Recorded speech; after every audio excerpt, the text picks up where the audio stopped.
It's another in the series whereby we chronicle the activities of National APC Supporters Center. And on each edition, we have been showcasing the activities or the offices of various office holders within the center. I am Ojon Bello, and on this edition, we want to take the number one aspect of PCR. PCR. This is the acronym for the 5 cardinal points of as projected by the National APC Supporters Center. Now, I have joining me. He will treat the first part, and in the course of the interview, he's likely to go to other areas. But it is that P that we are really discussing now, and that is the power generation. And I am pleased to inform you that the National Organizing Secretary of National APC Supporters Center just retired as a staff of TCN, that should be Transmission Company of Nigeria. He was for 35 years with National Electric Power Authority, then NEPA, which later became PHCN, and retired as an Assistant General Manager, Corporate Services. The gentleman has attended many local and international courses and is, of course, still a member of many professional bodies, MNIM, FIMC, and many more. Join me to welcome Paul Maman onto the program. You're welcome. Thank you very much. It's a pleasure to be here. Thank you so much. Like I did say, he's the National Organizing Secretary. And we now want to start this way, since he's a power man and is very, very powerful. And even before we go into that, let me thank you very much, Mr. Maman, for coming pretty early.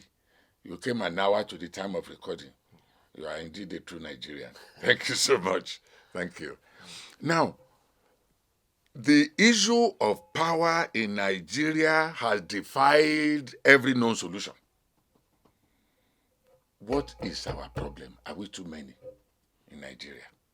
No. We're not too many. We're not too many. Okay. Because if you are looking at the population, what do you say of countries like China? Yeah. Countries like India. Even the USA. What do you say of such countries?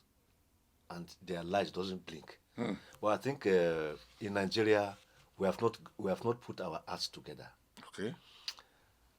We have not got it right, especially in power generation, transmission, and distribution. In the privatization of 2013, we didn't get it right because the government thought it wise. Yeah, it's good to privatize. It's good to bring private sectors into electricity generation or in power generation or in power production, so to say. But at that stage, there were a lot of people that were making contrary opinions, trying to suggest to the government how to do it. But the government was not listening. And what did they do? They just privatized the entity into family and friends' hands. The family and friends' hands that didn't have the competency, they didn't have the wherewithal, they didn't have the expertise to be able to run these organizations. And they sold these things so cheaply to their friends. What we expected that time was for them to have competent investors into this sector, to take over this sector. Yeah, it's good to privatize because private runs these services better than the government. And that's what we thought, but they did it wrongly. Because when you look at it, the unions then were kicking against privatization. And they had their reasons. But nobody listened to them. They thought they were probably agitating because they didn't want to lose members. They didn't want their members to be laid off. No, but that was not it. They saw it far ahead of the government. But the government wasn't listening.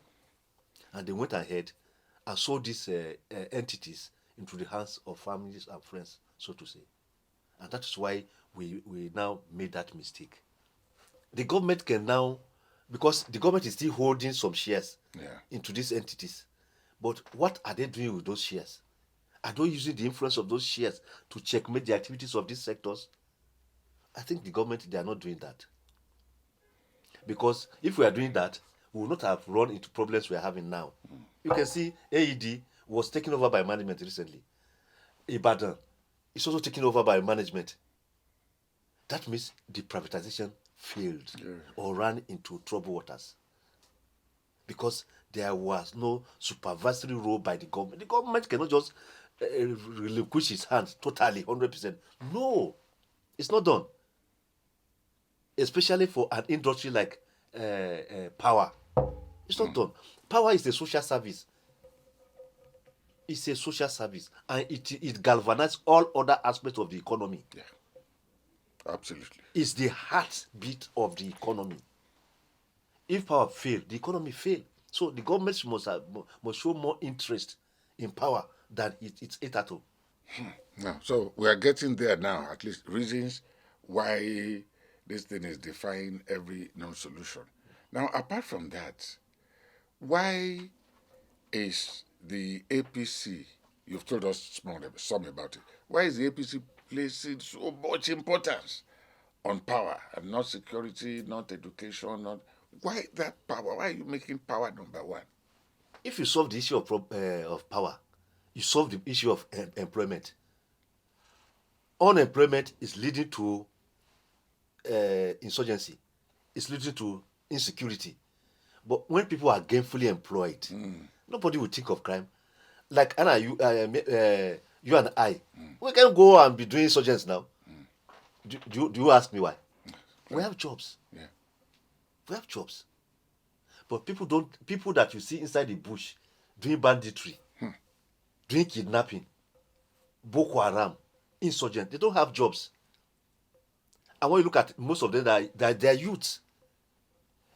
Look, the government can solve the problem of insecurity by creating jobs, by mass employment of our youth. I may not know the sectors they want to put them into, but agriculture is a very good place to employ a large number of these our youth in agriculture and production. You cannot produce without energy. There must be power. If there is power, all our industries will come to life. And that means gainful employment for many. Mass gainful employment. Look, formerly in the northern Nigeria, when there are textile mills, you can hear of this banditry. Like one of the mills in Kaduna was employing thousands. That was where Adam Oshomole started from. Yeah. Textile. Employment in textile industries. Where are our cotton mills today, or cotton pyramid? This is no more existing. That is why there is mass unemployment and mass crime. People have abandoned the farms now. Everybody is chasing blue collar jobs that are non-existent. Not white collar. Not they are not there. Or white collar jobs. They are not there. The jobs are not there. I tell my children that, look, these government jobs are just not there again. Go and use your hands. Yeah. Skills will rule the world. And technology. Entrepreneurship. Entrepreneurship will rule the world. Yes. And technology. Yes. But people are running away from all these things. Everybody is pursuing quick money. And that is what is bringing crimes, insecurity. The government must set its priorities right. So, the belief now is with power generation in place, there will be gainful employment. Yes. At least maybe companies like Dunlop, Michelin, maybe they will even come back. Yes. All right. Now, in that case, can solar be an alternative? Yes. All right. Because we are lucky in this part of the world. We have enough sunlight. Yeah. We have sunlight that can be able to give us sun energy, which we call solar. So it's an alternative. Recently, I was in Turkey, and in the class we were discussing about because in Turkey there was no, the light doesn't blink. So we were asking, what is the what? How are you doing it? How are you doing this thing? So one of the women that was, he was an energy advisor to the government then.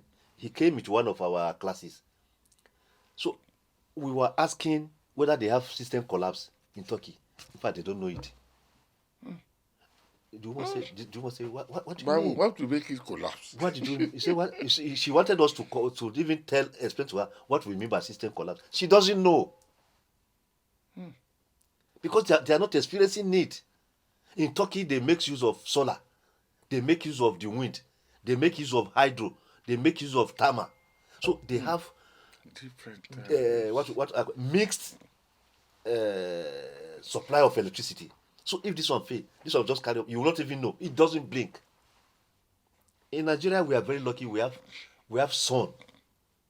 We have adequate sun. Go to the north, the sun is hitting the ground.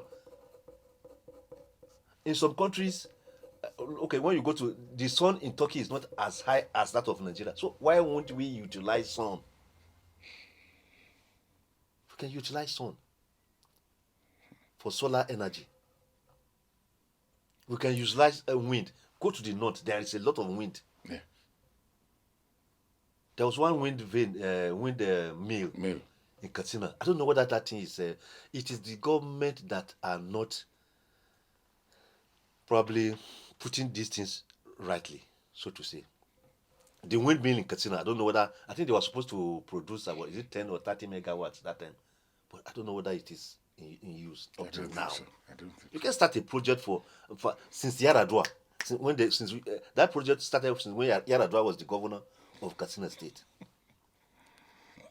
you are agitating for a Tinubu presidency.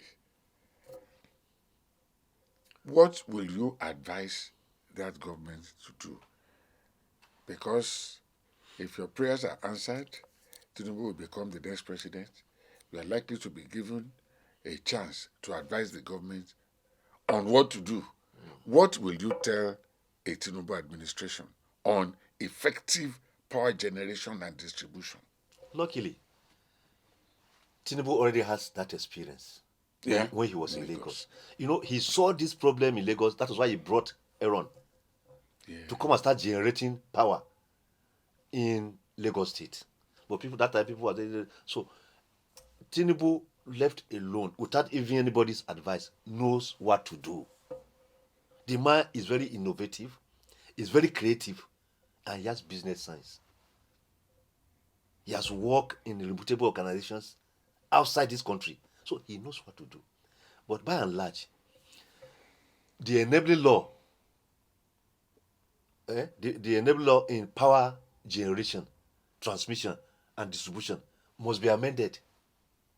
Because right now, it is centralized. Yes. The power to generate electricity is mostly in the hands of the central government. Yes. No, decentralize these things. Even transmission that is an entity now, is a monopoly. You can decentralize transmission. So you are saying state governments Can handle generate it, electricity. even local governments? Yes. Okay. Even local governments can generate electricity if you have the wherewithal. Look, and we must start doing that so that we have enough generation. Because now we are hovering between 3,000 to 4,000 megawatts of electricity for a population of 200 million plus. South Africa, that is just about 1/3 of Nigeria, so to say. They have almost 45,000 megawatts. So, Nigeria, 200 plus. We are just today 3,000, tomorrow 4,000. They will come down, come down. We are going down more than going up. So, except you have to decentralize power generation. Even state government can start having 5 megawatts, 10 megawatts of generations. And I must also confess that we have our major problem, even when we get generation, is with distribution. Because even when you generate and they transmit, we have a very serious problem with distribution. They don't distribute effectively. And if generated electricity that is transmitted is not distributed, you won't feel it. It is through the activities of the distribution companies that the populace Yes, the will consumers feel will now feel the it. feel the Yes, electricity. yes, yes. But now, that is why I said electricity is a social service. Except the government also look at it that way. Now, you have, when I was working with transmission, we will have transmitted electricity to distribution. They will not take it. They say you, the consumers, you will not pay even if they take it. So they will instead they will reject it. So who is suffering? Because what they are after is money. Yeah. Is money. And the government, there should be a balance from the government. That is why probably subsidy may come in. There should be a balance because it is not everybody that can pay for electricity. If you want to do at the correct market price of electricity, it's not everybody that can pay for it. So, as government is subsidizing petroleum, why won't government also subsidize electricity? So that these distribution people, whether the people are able to pay or not, the power should be distributed to homes. It should be distributed to homes. Take your money later. But now they say they want to collect the money, and if you are not paying, they will not give you light. So that the power that is generated by generating stations and is evacuated by transmission is redundant. Because distribution will not take it. Because they felt people will not pay for it. So there must be, I don't know the term to use, but there must be a balance. A balance. That should be. And for an APC government, Yeah. or for a Tinubu government, the enabling laws must be amended to allow for a Decentralization. decentralization. Yes, yeah. They I must wanted to ask. yes, it must be decentralized. And the right now, at least the generating stations are trying. Most especially that we are in a rainy season. The hydros have enough water. In fact, they are spilling water. Now, if I show you the pictures of the dams, we have the hydro power dams now. They are spilling. In fact, it is water that from those dams now that are now packing villages, destroying properties, killing people. Uh-huh. So, but those water too, we are wasting them.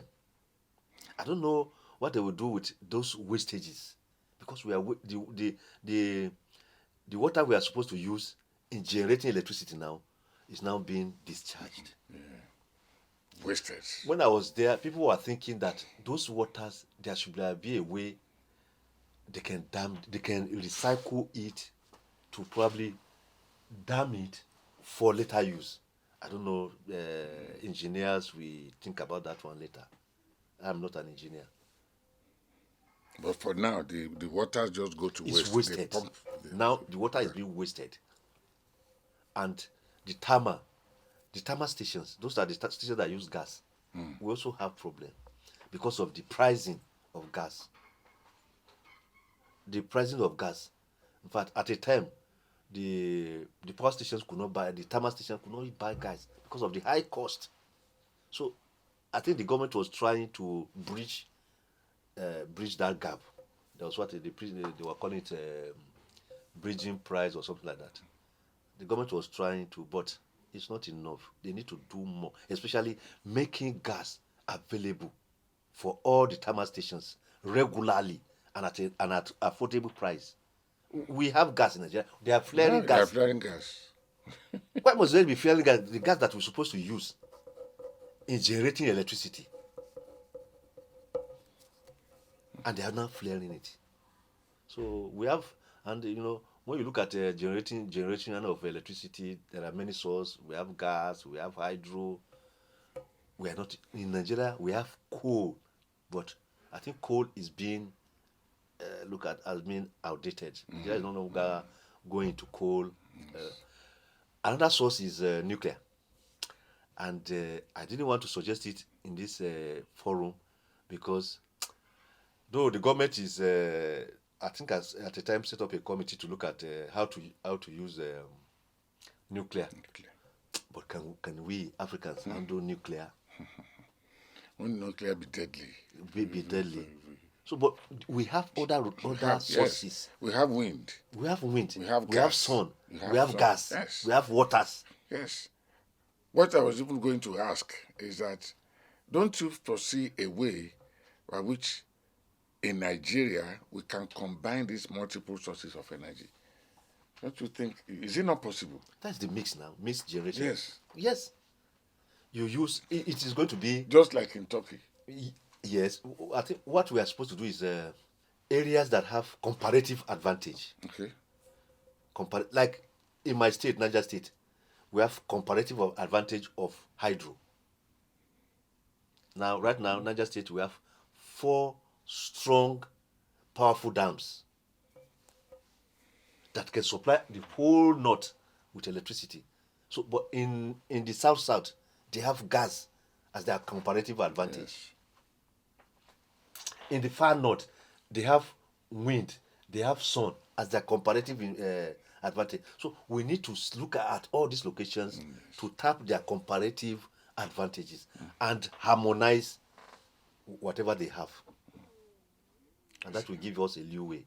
That's a good one. Now, in the course of this interview, you spoke about private organizations running businesses better than governments. Yes.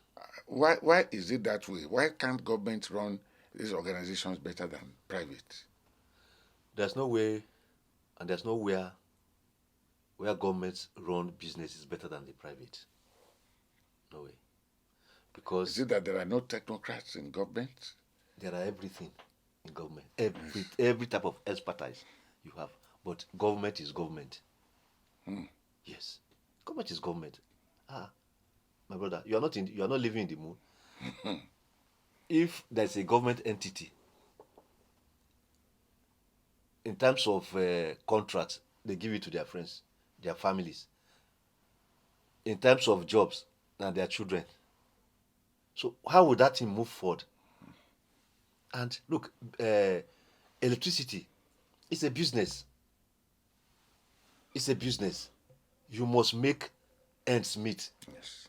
There must be profit. But there cannot be profit when you put your wife in that place. It becomes a Well, family affair. It has become a government in Nigeria now has become a family affair. It has become a family affair, my brother. If you see the type of recruitment they are doing in Nigeria right now, believe you me, I won't say more than that, but it will take commitment for such organizations to survive. Let's be sincere. But a private sector, look at Dangote now. Look, even if his children are there, it is run on a private pedestal. You know what to do. You know what to do. Because it is from there your salaries are going to be paid. It is from there new equipment are going to be purchased. It is from there that the company pay its bills. Yeah. So, but the government companies, do they pay bills? We have allocations. Well, they are waiting for allocations, budgetary allocations, grants. So, from all indications, we are concluding now that a Tinubu administration has a lot to do.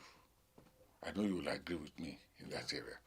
Now, we are winding up this edition of the program, and like I did say, Paul Maman is my guest, and he is the National Organizing Secretary of the National APC Supporters Center. Now, on each edition of this program, we always allow the officers to have the floor and address Nigerians. One, on the forthcoming election, and two, on your own specific role as the organizing secretary. Please, you have the floor. Yes, I think what I will say to Nigerians on the 2023 election is that we must vote the man that knows the road. we must vote people that have the experience, the competence, the commitment, and the zeal to move this democracy forward. We must vote a man that has done it before. He knows what every sector of this economy needs because he has managed it in a nuclear Lagos. Now he can manage it in an expanded Nigeria entity. Having achieved all those things in Lagos, I believe he can achieve it in Nigeria if given the chance. Not for people who are not directly had that experience, who have not managed it that way. Yes. And this is a man that has the zeal. He has the commitment, he has the patriotism.